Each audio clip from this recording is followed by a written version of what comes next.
I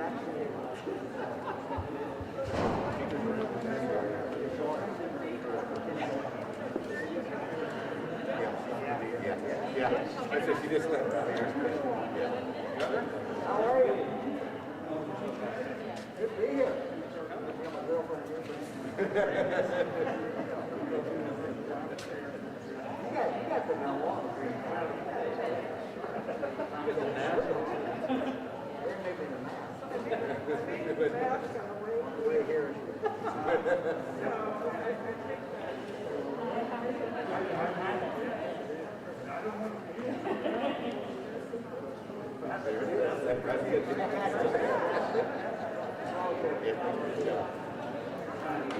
So it's going to be interesting.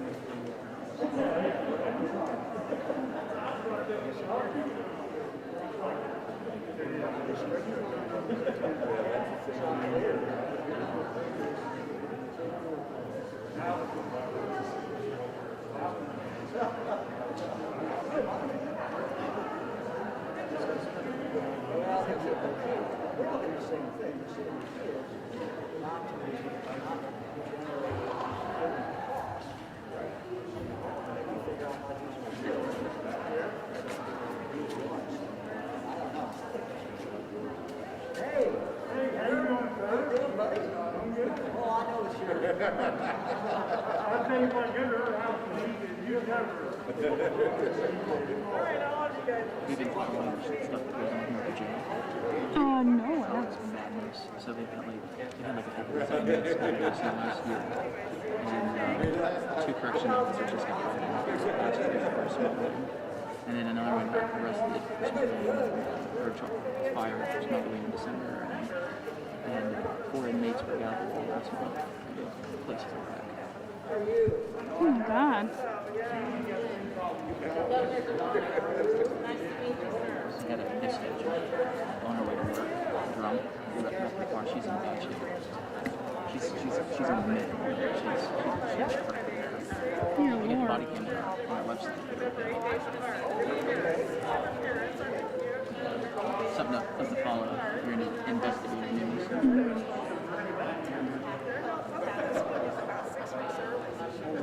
And then he settled a lawsuit to keep himself in the jail.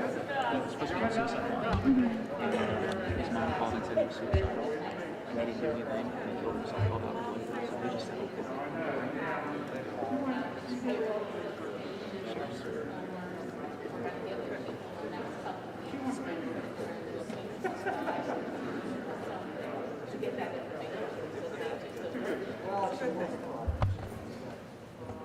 I know the FBI is making some inquiries.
Separate trains. And then they do more lanes.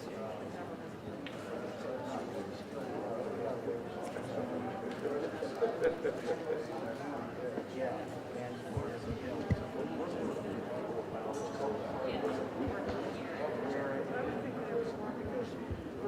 that's really, that's too much to get it done.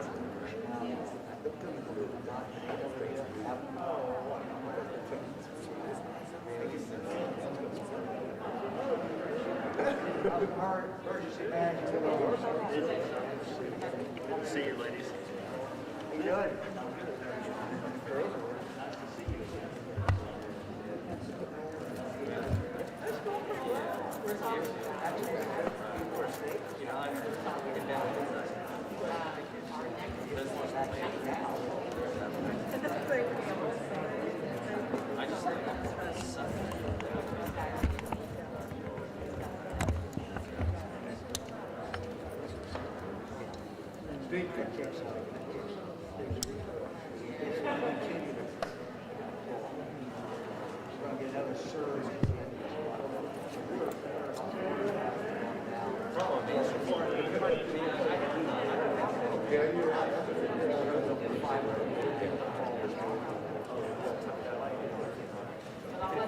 Okay, let me know.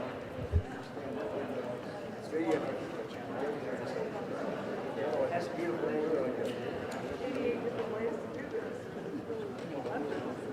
Appreciate the footage you guys sent.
Are they saying anything to you? No. Oh. You guys prefer him to stand that's best for everyone? Like right here on the green. Perfect. A little Should right, be. right towards you. Okay. All right, great. How small they look like they're 3 weeks ago, we got our second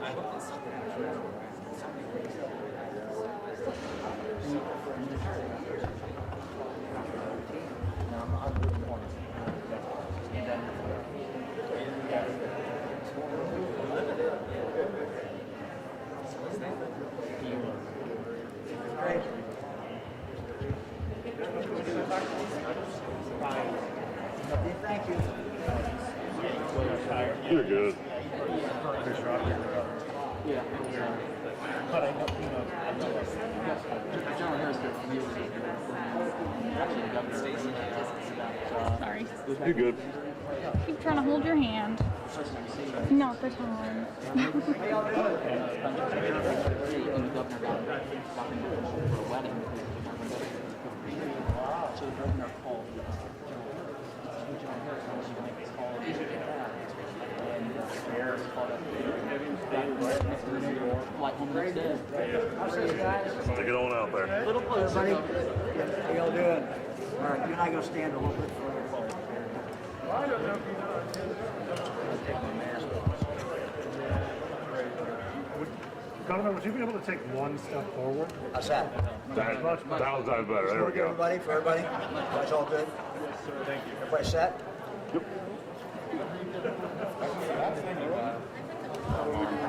Well, Fran and I are delighted to be here at Ohio University campus, Chillicothe, and we will thank OU for providing this great space.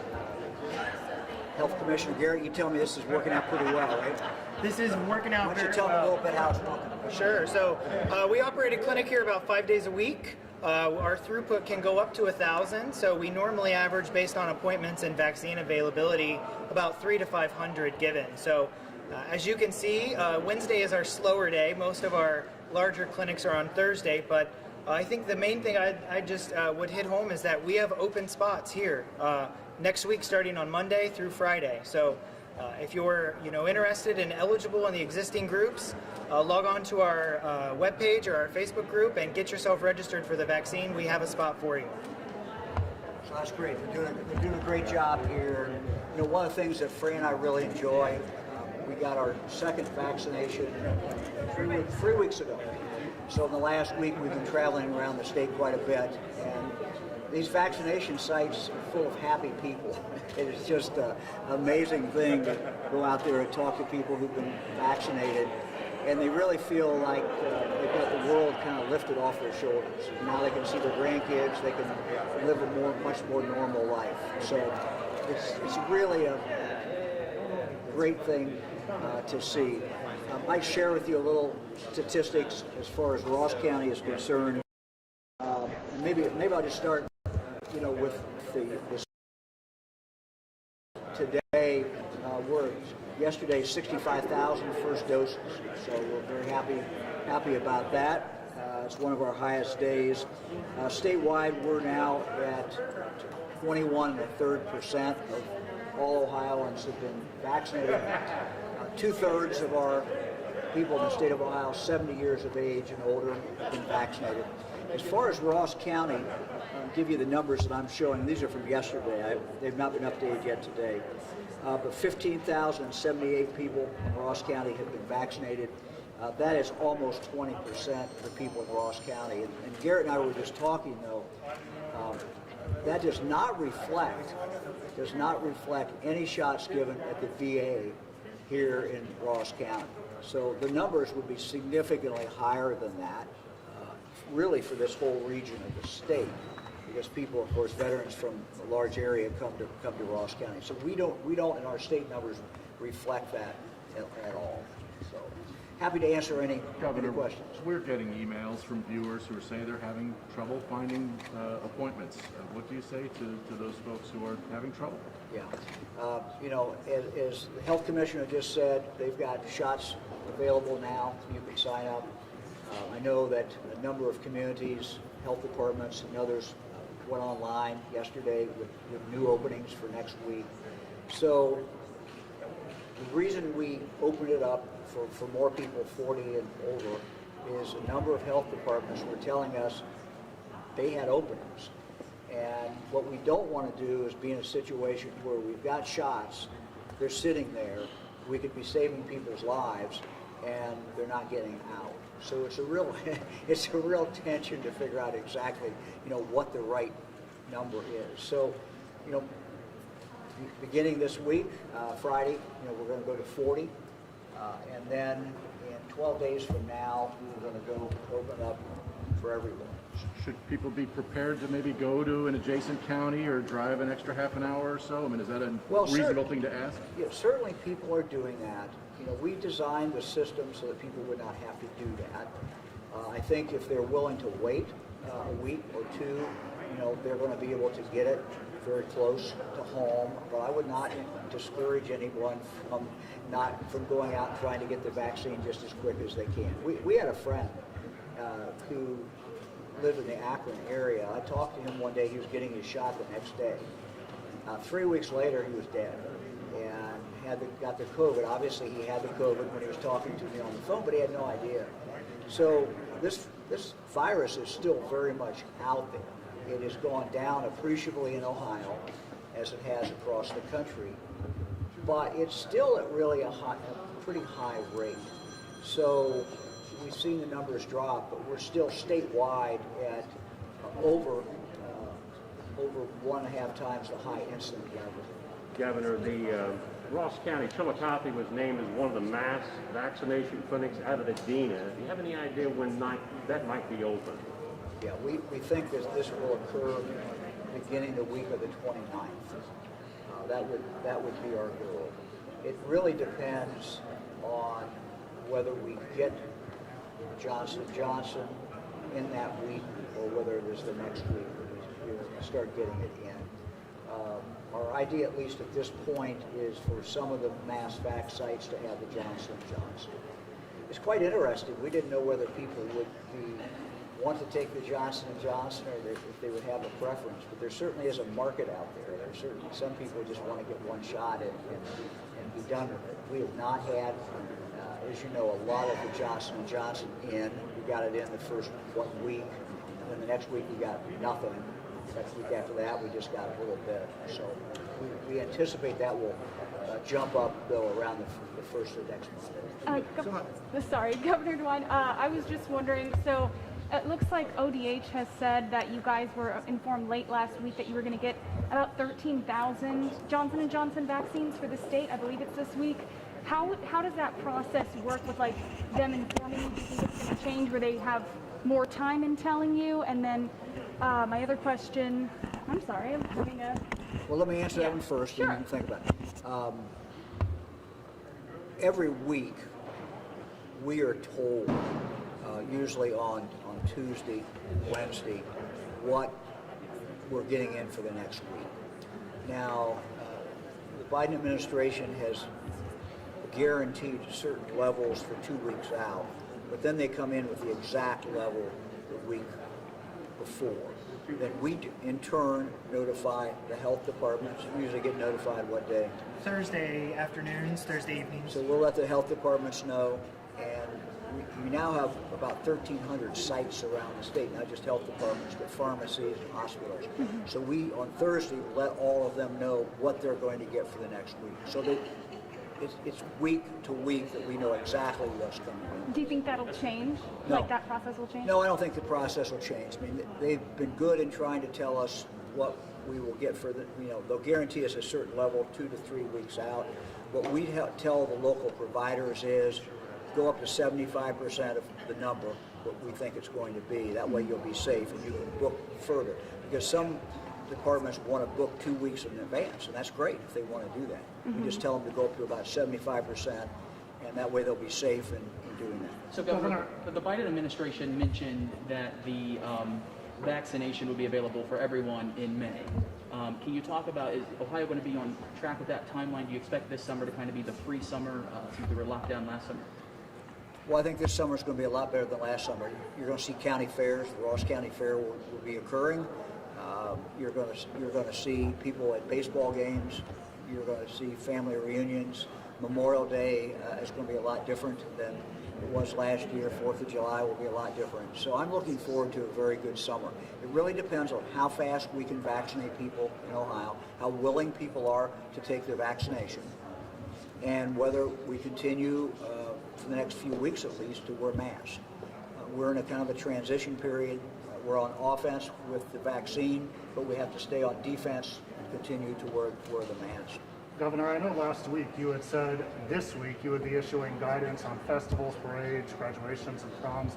Can you shed some light as to what that guidance will look like for those trying to plan these events over the summer? I actually have prom guidance in my outbox, and I hope to get to it this afternoon so we can issue it. We're going to issue guidance as if these events were occurring now, with the understanding that as events change, we may be able to loosen up the guidance. But the guidance now basically is going to say you can do about anything, wear a mask now. So proms, wear a mask. If the prom was occurring today, we would say you need to wear a mask. If the graduation was occurring today, we would say wear a mask. Outside is better. If you can do it outside, that's probably better than doing it inside. So we have the specific guidance, but we expect things that people continue to get vaccinated, and if the variant does not flare up and cause us huge problems, we think that things will be a lot better, in May and June and July. I mean, I told the minor league baseball teams they start May 4th, and I said, maybe even by May 4th, we might be able to go at a higher percentage than 30%. We'll see. But, Major League Baseball is April 1. We told them 30%. That's probably where they'll start, and we'll see where the season goes. So just to be clear, with regard to prom, the guidance will be coming out today. Is that you're hoping for it to come out today? Let's look at tomorrow. Governor, we'll probably issue some of those tomorrow. I mean, we've already indicated what they're going to be. People really, there won't be any surprises in these guidance. It's really going to say wear a mask when you can, keep the distance, and you can go ahead and plan for these events, because people want to plan for graduation, they want to plan for the prom, they want to plan for other things in their life, and we're trying to give them the ability to do that. Governor, on the same day that the Ohio Legislative Assembly passed Senate Bill 22, which I know you said you plan to veto, there was also another bill introduced into the House intending to strip Ohio's mask regulation. I was wondering if you have any comment on that. Well, I'm certainly opposed to that as well.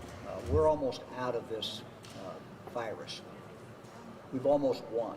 If I could use a football analogy, we're driving the other team's goal line. We're down to the 5-yard line, the 4-yard line. Let's not walk off the field now and say we're not going to play anymore. So let's wear masks. Let's hang in there. Let's stay on offense. Offense is getting the shot in the arm. Defense is the mask. Let's continue to do that. So I think these bills are just a mistake. If you look at the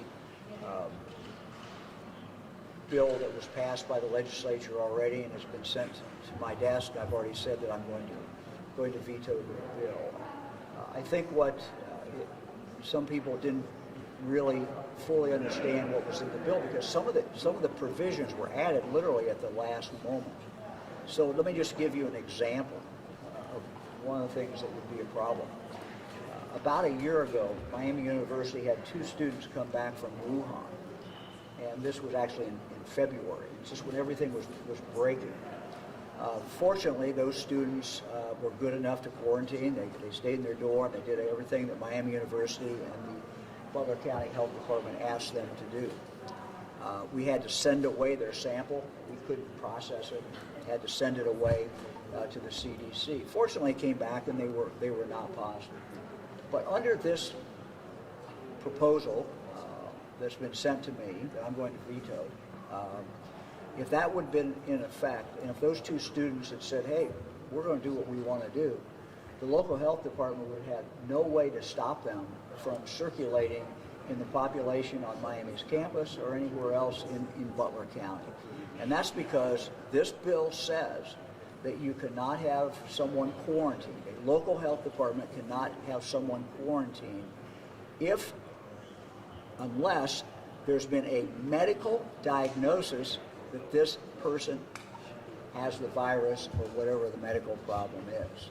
So in the case of the 2 Miami students, we couldn't diagnose it because there was no place to even test them in Ohio. We had to send it away to the CDC. The bill also says that if you've been come in contact with someone who's had a medical diagnosis, that also means you can quarantine them. But in this case, those individuals were all in China, and obviously we had no way of knowing whether the people they came in contact with had been diagnosed or not. So this is not about me, and it's really not so much about what's going on right now as it is about what may go on in the future. We would not want any of our health departments not able to protect our citizens. Ebola is raging in certain parts of Africa. We have people in Ohio now who have been watched by health departments who have been potentially exposed to people with Ebola, who have come out of these countries. And so to tell our local health departments that you no longer will have any ability to quarantine these people at all, I think would be a very, very grave mistake. Do you anticipate that becoming more of a problem in the future? And I mean, in terms of viral outbreaks such as this? It's not just viral outbreaks. I mean, we could have foreign governments, foreign states with terrorism. We could have stateless people, terrorism. I mean, there's terrorists out there, and they have great ability to come into the United States and wreak havoc with us. And so if a health department, some biological warfare occurred, the state health department, local health department has to have the ability to act just like that and to be able to quarantine people. It just makes absolutely no sense. Governor, since eligibility is going to open up for people 16 and older on the 29th, do you kind of have a time frame in mind of when you think everybody who wants to get vaccinated will have the vaccine? Do you think it'll be in time for the July 4th kind of deadline? Look, I think, we're going to, by that time, we hope, have about 500,000 first doses coming into Ohio every week. So that's a significant increase. If you go back in early January, we had less than 100,000. So we're at a much, much higher level. So my guess would be that in 2 to 3 weeks after that opens up, people are not going to have any trouble finding opportunities to get a shot. Garrett, I don't know what your thoughts are. I would agree. I mean, Based on we've what you're seen, seeing here. yeah, absolutely. We've seen an increase in vaccine coming here locally, and we have several providers in Ross County, not just here at the health district. So I would not foresee an issue where someone who would be eligible for the vaccine would be able to get it through June, July. I think it's going to be much earlier than that. Governor, PUA benefits were extended by the federal government. They were set to expire next week or later this month. Can we expect to see a gap before they go back into effect with the extension, and will it be retroactive as before? Yeah, I'm sure it'll be retroactive. What I don't know is how long the gap is going to be. We're still looking at what their requirements are and what their regulations are. Anybody else? Phase 1C for Kentucky included essential workers. I guess I'm just wondering why that wasn't considered in Ohio like it was. We made the decision that it's very difficult to determine who's essential worker. And so by and large, we have gone by age, and the reason we've gone by age is that that's the best indicator of likelihood of death if you get COVID. So just to give you a number, if you take people over the age of 50, which is what we're on right at this moment, people over the age of 50 constitute 98% of all the deaths in Ohio. So age is just the best indicator. And we've had several goals, but the main goal has been to protect people, save lives in Ohio. That's why we started with our nursing homes, where we've seen half the deaths come out of our nursing homes. We vaccinated teachers primarily to get kids back in school. And we now have 99% of our school districts are back in school. And so we're very happy with that, but that's why we did the teachers. Speaking of teachers, you had a nice long conversation with the kindergarten teacher over there. She says you promised that her wedding would go off without a hitch June 2nd. Can you stand by that? I think June looks awful good. You know, I think June, you got something planned in June, unless there's something out there that we're not seeing. We're going to have a ton of Ohioans vaccinated by then. And I would just encourage everyone, if you're planning on a wedding, or if you're planning on going to a wedding, get vaccinated. Everyone's going to have the opportunity to get vaccinated. We always have May weddings and June weddings. Fran and I got married on June 3rd, a few years ago. So June's a good time to get married. But if you're going to do that, everybody come to your wedding, put in the invitation, get vaccinated, you know, and have a little fun with it. And I think it's going to work out fine. One final question, Governor. With the state budget, do we expect it to recover once this pandemic's over? And if so, when do you expect that to occur? You know, we've done pretty well with our state budget for several reasons. One, we really cut spending right away as soon as this pandemic hit. Second, there has been federal dollars that have come in that's enabled us to pay for a lot of the work in regard to the COVID, so that's been very helpful. Third, the federal government has extended until December 31st the extra dollars that they're paying for Medicaid. That is very, very significant. Frankly, we thought we were going to have to really use a lot of our rainy day fund, but the federal government, in what they have paid, that's enabled us not to have to go into the rainy day fund. We would expect, though, when December 31st occurs, that they will stop paying that extra money into Medicaid, and then that means we may have to pull some money out of the rainy day fund then. So, you know, our budget is in pretty good shape, and we're happy about that. Okay, thanks everybody. Thank you, Governor. Thank you.